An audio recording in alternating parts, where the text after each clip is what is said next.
Welcome to the Total Boss Podcast, and I'm your host, Christiano Green, a podcast where we talk about finding fulfillment through self-development, being a leader of your own life, and getting the most out of it as well. Tenacity, originality, talent, authenticity, and being legendary. It's all about living your best life.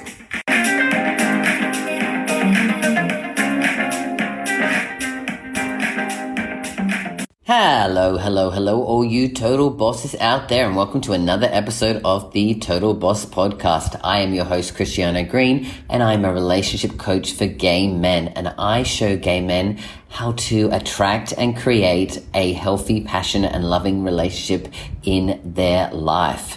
Now, in this week's episode of the podcast, I wanted to talk about a topic that probably isn't talked about very much, and that's related to being gay and lonely, and what it is like for people in the gay community, especially people who are, maybe single, people who maybe, not come from great family upbringings, or people who've struggled through the coming out process. Because, when you're young and you're in the closet, it's a very, very lonely place for you, right? Sometimes you can spend, 10, 15, 20 plus years living in the closet, right? And when you're in the closet, not able to fully accept who you are, you kind of isolate yourself from the rest of the world, and you kind of stop showing fully who you are. So, you try to do things that'll fit you into the societal norm of being straight. Maybe that's changing your mannerisms. Maybe that's really kind of denying how you feel and what you do. And this kind of experience is a very lonely experience, right? Because if you do not feel that you can trust even yourself to admit it to yourself, how can you trust anybody else? And if you don't trust anybody else, how can you let them in? And if you don't let people in, how can you move past these feelings of loneliness, right? Now, this can happen for a very large portion of people's upbringings, right? And a lot of this happens during a lot of your formative years, where you're growing your body, you're growing your brain, and all of those developmental stages are kind of coming into fruition. And so when you're kind of holding yourself back from really allowing yourself to really own who you are and step into that, again, you're holding yourself in a space of all this loneliness. Now, a lot of this loneliness leads to a lot of internalized feelings, right? And obviously that can manifest into, internalized homophobia, right? Really hating yourself as well. So come down to it, being lonely, suffering from, internalized thoughts and feelings, can also lead to, mental health disorders such as, anxiety, depression, suicidal thoughts, addictions, all of those different things, right? So a lot of that stuff really leads into, like I said, the path of the loneliness. Now, oftentimes, you might hear that, once, and this was kind of also, what scientists thought as well when they, studied the process of coming out. They thought, okay, once people have come out, those feelings of loneliness end. Now, from a lot of recent studies that I've been reviewing, what I've been noticing and reading is that anxiety and depression actually can increase for people after the coming out process, right? Now, oftentimes this might be, it could have to do with, maybe, people around you who you really love don't fully accept you, right? That can lead to more anxiety and more depression, right? But it also comes to the fact that, before, when you were hiding, you were holding yourself back from all of that stuff. But when you come out and, you maybe start to integrate yourself into the gay community, the gay life, you start to realize sometimes that, a lot of people who maybe have gone through their own traumas, maybe broken, maybe been bullied, maybe suffered from some of those other things, they're not always the most receptive and easy to fully connect with, right? And a lot of times the way that people really get into those, gay environments could be through online dating, online apps, right? Now, imagine you're, just come out and your first contact with other gay men might be on Grindr, right? Now, for those of you, which is probably many of you, who have been on Grindr would realize that, being on Grindr isn't always a very good experience. Oftentimes it's very much the opposite, right? Because you get a lot of people who maybe just want to, have sex with you, don't want to see you or know you or understand anything more about you. There also might be a lot of people on there who, again, going through trauma and being bullied can also lead to them being bullies as well. So you get a lot of people where they tell you that you're ugly, or they tell you that I'm not into black guys, or I'm not into this, I'm not into that, right?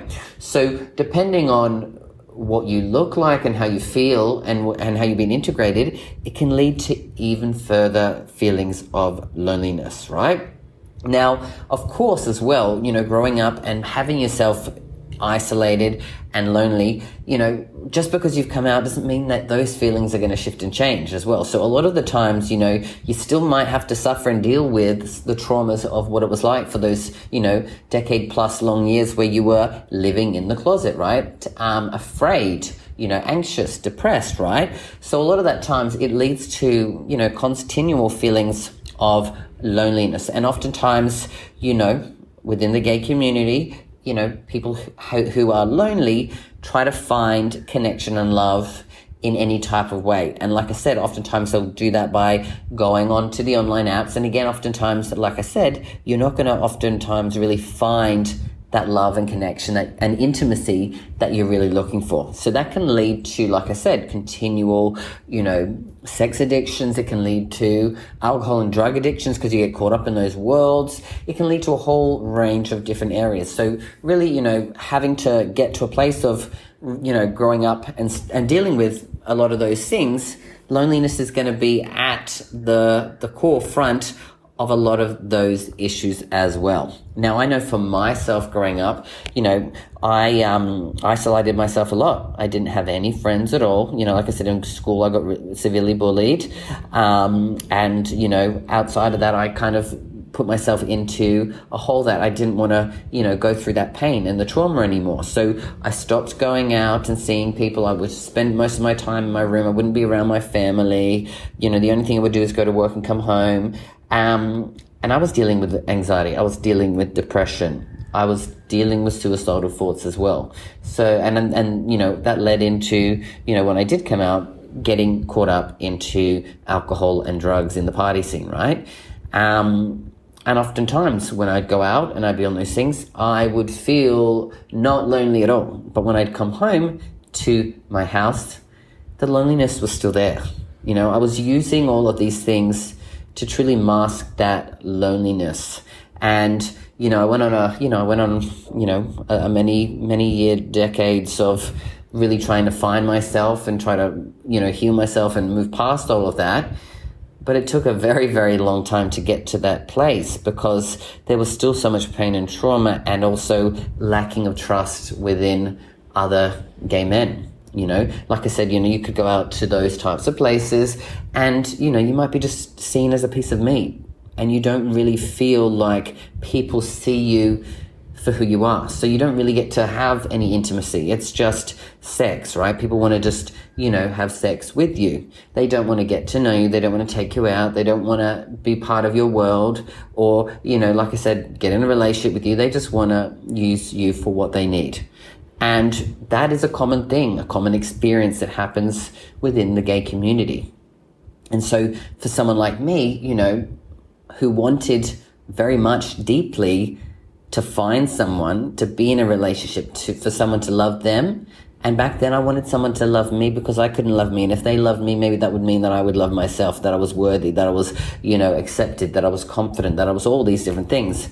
But the truth was that because I was from a place where I wasn't in a healthy place with myself, I wasn't loving towards myself, I wasn't being, kind or happy to myself, I wasn't in a place where I was going to be able to attract that relationship in my life. And it took me many, many, many years of trying to really get to that place to really realize that the problem that I had to sort out wasn't finding someone. It was, really loving myself. really getting to a place where I am in a healthy place within myself, where I love myself, where I can truly, take care of myself and not have to do all of these different things to mask pain, mask trauma, really deal with the stuff that was going on in my life, right? Now, there's so many things that happen outside of just being gay that causes trauma, but, it leads to a lot of this stuff, right? And it's common. And so, again, if you're out there and you're lonely and you're really wanting to find someone to be in a relationship with, the person you need to really work on having a relationship with the most is the most valuable relationship that you're ever going to have in your life, and that's with yourself. It's really where it all starts from, and it's also where it all ends. When you can really get to a place where you've dealt with your stuff and you're in a great place with yourself, you will be able to attract that healthy, loving, passionate relationship in your life, right? Think about it. Healthy, loving, passionate people want to also be with healthy, loving, passionate people, right? Someone who's in a healthy place doesn't want to go and deal with someone who's insecure, who is arrogant, who is masking all of their trauma with, addictions, whether that's sex, alcohol, drugs, food, whatever it is, right? And I trust and believe that once you focus on your, relationship with yourself and you get yourself into a place where you truly love yourself, you work on things that you're not happy with, whether that's, your physical appearance, as in, exercising and taking care of yourself, because you want to take care of yourself, right?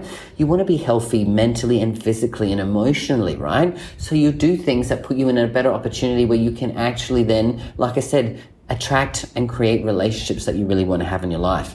This doesn't just mean on a level of finding a partner, but this is also around friendships, right? Now, I know for myself growing up and getting into the gay scene that, a lot of the people that, I was friends with weren't really that great of friends long term, right? We would do the same things together. We would party together, and throughout those periods of time, we had great bonds. But when it all came down to it and you took that stuff away, there wasn't really the substantial friendships that were behind it for many of them. And I'm not going to say all of them because I've got some great gay friends, right? But there was a lot behind the scenes that wasn't treating each other well, because again, a lot of the times where we would spend together, fueled by alcohol, fueled by drugs, fueled by, sex and chasing after, all of the things. So when you get to those places, it's hard to deal with a lot of people who have gone through those feelings of loneliness and internalized feelings and pain and trauma from all of the things in life that they've gone through, to then come and connect and then truly be worried and focused about you.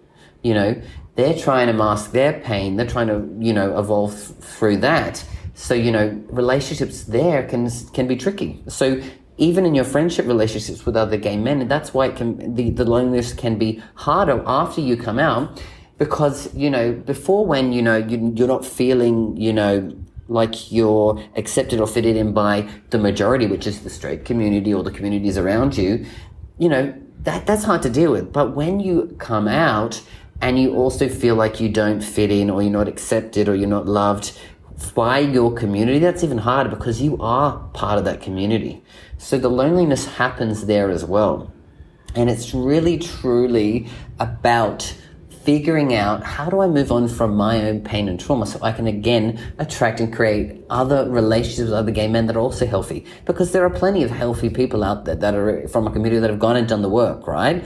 They've put the time into to heal themselves through whatever means that has been, right? But there are so many more, and a much higher percentage, that are struggling still, that are dealing with the pain, dealing with the stress, dealing with the problems that have happened throughout those processes of growing up, a gay man in a straight world, right? Now, I know that, depending on, where your other minorities come from, because, there's so many subcultures within the gay community that can make it even tougher, right? So a lot of factors will come to play and be at effect when you're really dealing with this kind of stuff. So really, this is one of the main reasons why I've evolved into relationship coaching for gay men, because I know that so many gay men out there are feeling lonely. And again, that may not just be lonely because they're single.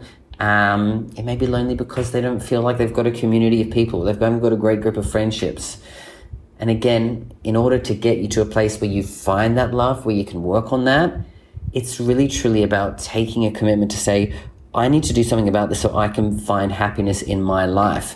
And if I want to find happiness in my life, who out there can help me get that? Who out there can help me move past my pain and trauma of the past? Who out there can help me teach about building a healthy, loving, passionate relationship with myself, so then I can, again, go out and attract and create a healthy, passionate, and loving relationship with others. So again, this is why I love what I do. I love working with gay men. I love putting in the time to study and read up and really go deep in understanding the problems of the gay community. Because if I don't spend the time to do that, then I'm not really focused on what I'm doing. So really going in and like I said, researching the stuff and understanding the numbers, the figures out there, is why it's important for me to share this stuff with you guys, so that you can really kind of maybe relate to this. Maybe you're like this. Maybe you're one of those people out there who've gone through the same experience and you're just looking for someone to help guide you on that path. You don't have to do it alone. And again, I know that growing up the way that we did, the way that I did, it was hard for me to trust other people too. And I wish that, 10 years ago I had someone that was out there doing what I'm doing for the gay community, because 99.9% of, coaches and programs out there are designed with only the straight majority in mind. They're not focused on the stuff that happens to the minority, because they want to focus where they can get most of the money. And that's just the truth of it, right? They're creating business because they go, I can service X amount of people. Whereas, people that are focused on more niched areas and markets, it's about really knowing your stuff, knowing what you do, why you do it, so that, again, you can help those people that really need the help, who are really looking for the help, who really deserve the help. So that, again, is really all about understanding the levels of loneliness that you're dealing with. So if you're someone who's out there who's lonely, someone who's struggled to find a relationship, struggled to not be seen as a piece of meat, struggled to build friendships that last, struggled to have solid relationships with your family, and struggle to really love yourself, then I've got a program that's going to be perfect for you. I run a free relationship mastery for gay men workshop. I have them on an ongoing basis. I run them on a consistent monthly basis. If you'd like to be a part of that, reach out to me on Facebook. Reach out to me where you see me, whether it's Instagram, LinkedIn, or leave in comments below on this podcast. I'm here to help you move past your loneliness and find self-love, and then help you to attract and create that healthy, loving, passionate relationship in your life. I trust this has been a great episode for you. Again, I always want to hear your feedback and comments, so feel free to reach out below. Reach out to me on Facebook, wherever you know me on. Perfect. I'd love to hear you all. Other than that, I will catch you next week for another episode. And always, always, always remember that you have got this and I've got you.